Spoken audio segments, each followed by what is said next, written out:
आऊज़ु बिल्लाहि मिनश्शैतानिर्रजीम बिस्मिल्लाहिर्रहमानिर्रहीम। सामईन ग्रामी, मैं आपकी खिदमत में जिस वीडियो का रिव्यू लाया हूँ वो है 14 मार्च का चांद गिरहन।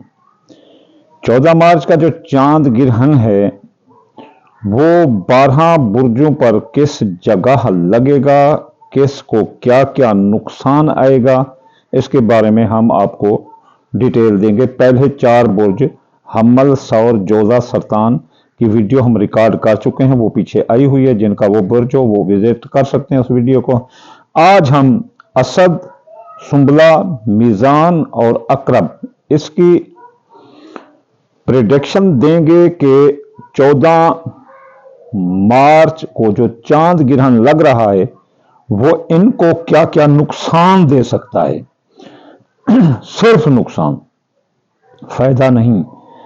बाद एस्ट्रोलॉजर कहते हैं कि अगर ज़ैचे के खाना नंबर 6 पर, 8 पर और 12 पर अगर लगे तो वो बजाय नुकसान के फायदा देता है। ज़ैचा मैं आपको दिखाता हूं, ये ज़ैचा होता है। उनका कहना होता है कि अगर ये ज़ैचे के खाना नंबर ये 8 पर यानी कि मौत पर, और खाना नंबर 6 पर यानी मर्ज पर, और खाना नंबर 12 यानी कि खुफिया दुश्मनों पर अगर ये गिरहन लगे तो बजाय नुकसान के फायदा देता है। ऐसा नजरिया सिर्फ और सिर्फ इस्लाम से हटकर दूसरे मज़ाहिब का है। इस्लाम में कभी भी ऐसा नहीं है। रसूलुल्लाह ने फरमाया है कि जब चांद गिरहन हो या सूरज गिरहन हो, या तो अपने घर में या मस्जिद में भाग कर जाओ और 2 रकात नमाज, अगर चांद गिरहन है तो खसूफ, अगर सूरज गिरहन है तो कसूफ पढ़ो, इतनी लंबी पढ़ो कि ये निकल जाए, और तब जो है ना आप मस्जिद से बाहर हैं। अब मस्जिद इसके बारे में तो आपको मालूम हो गया होगा कि अल्लाह ताला ने किसी बंदे को, अल्लाह ताला ने जो चांद गिरहन सूरज के ग्रहण बनाए हैं, इसके जो बाद असरात हैं, कोई चीज़ नहीं जिस पर ना आए हों।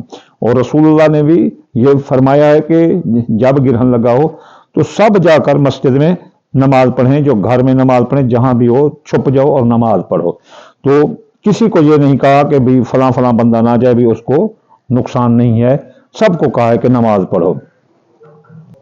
इसलिए आज हम 14 मार्च के चांद गिरहन, जो कि 14 मार्च को शुरू होगा सुबह 8:57 पर, अरूज इसका 11:58 यानी 12 बजे तक होगा, और ये इख्तिताम होगा इसका 3 बजे तक। तो ये बुर्ज असद पर क्या नुकसान देगा?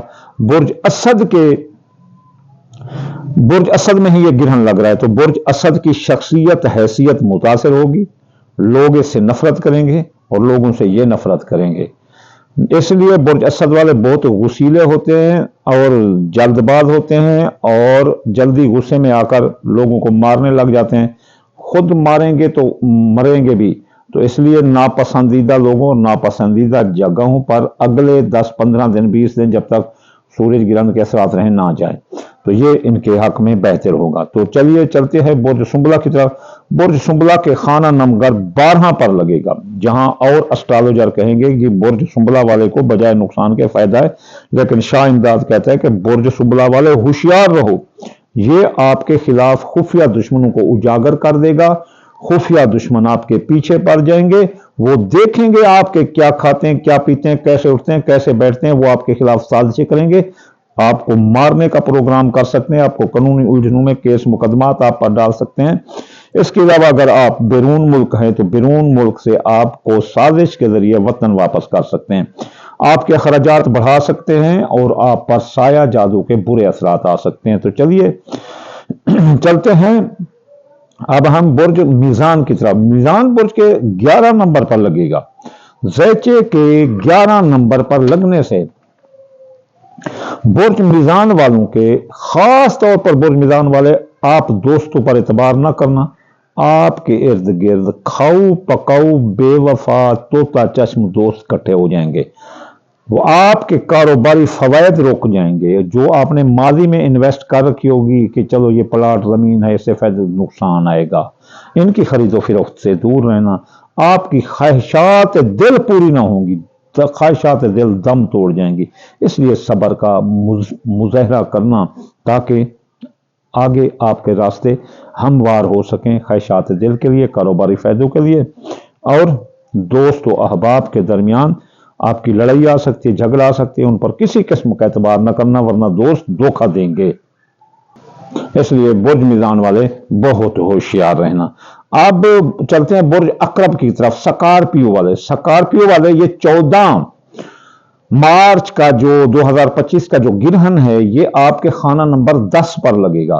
تو زیچے کے خانہ نمبر 10 پر لگنے سے یہ آپ کے کاروبار کو متاثر کرے گا۔ آپ کو برج میزان والوں، اپنا عقرب والوں کو کاروباری نقصان پہ نقصان آئے گا۔ اگر غلط مال کی خریداری آپ نے کی تو آپ قانون میں پھنس سکتے ہیں، آپ پر کیس مقدمات آ سکتے ہیں۔ ایسے سمجھ لو کہ کاروبار آپ کو پیچھے دھکیل دے گا۔ اس کاروباری اعتبار کسی پر نہ کرنا، کاروباری وعدہ معاہدہ کسی سے نہ کرنا، کسی کو چیک، کسی کو اسٹامپ، کوئی چیز نہیں دینی، نہ ہی کاروباری کسی کے ساتھ معاہدہ کرنا ہے اس دوران، کیونکہ آپ کو نقصان کا خطرہ ہے۔ گرہن گزرنے کے بھی اپنا جو ہے نا 10-15 دن آپ نے احتیاط کرنا ہے۔ غلط مال کی خریداری، غلط مال کی بولی آپ کو کنگلا کر سکتی ہے، نقصان دے سکتی ہے۔ کاروباری اعتبار آپ نے کسی پر نہیں کرنا، جاری کاروبار کو ہی جاری رکھنا ہے، نیا کاروبار شروع نہیں کرنا، جاری کاروبار میں آپ نے سرمایہ نہیں لگانا، اور اپنے کاروبار کو ایک شہر سے دوسرے شہر یا ایک دکان سے دوسری دکان میں بھی ٹرانسپورٹ نہیں کرنا۔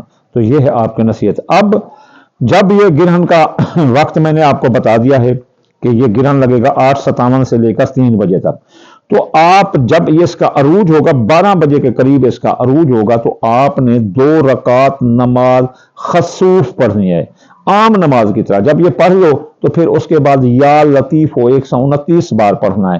اگر ہو سکے آپ سے تو آیت پڑھیں فَاللَّهُ خَيْرًا حَافِظًا وَهُوَ أَرْحَمُ الرَّاحِمِينَ، یہ 2741 بار ہے، لیکن اگر آپ اسے 14 بار پڑھ دیں تو بہت اچھا ہے، یا 5 بار۔ اس کے بعد آخری چیز اس کو بالکل ختم کر دے گی، اس کا جڑ سے نشان نہیں چھوڑے گی، وہ ہے صدقہ۔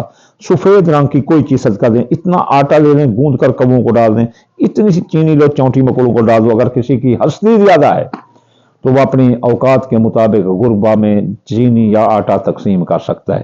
تو یہ تھے 14 مارچ 2025 کے چاند گرہن کے بعد اثرات، جو کہ اسد، سنبلہ، میزان اور عقرب پر آئیں گے۔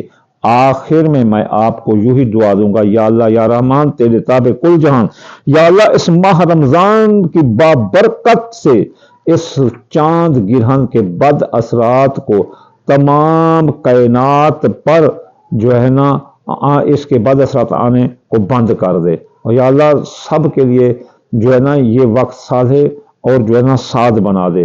یا اللہ جو بے روزگار ہیں ان کو روزگار عطا فرما، جو بیمار ہیں ان کو شفا عطا فرما، جو سفر میں ان کو منزل نصیب عطا فرما۔ یا اللہ جو بے گناہ قید ہیں ان کو قید سے رہائی عطا فرما۔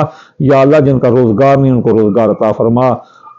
ماہ رمضان کے صدقے، رسول اللہ کے صدقے، پنجتن پاک کے صدقے، صحابہ اہل بیت کے صدقے اور شہداء صالحین کے صدقے، اللہم آمین ثم آمین وما علینا الا البلاغ المبین۔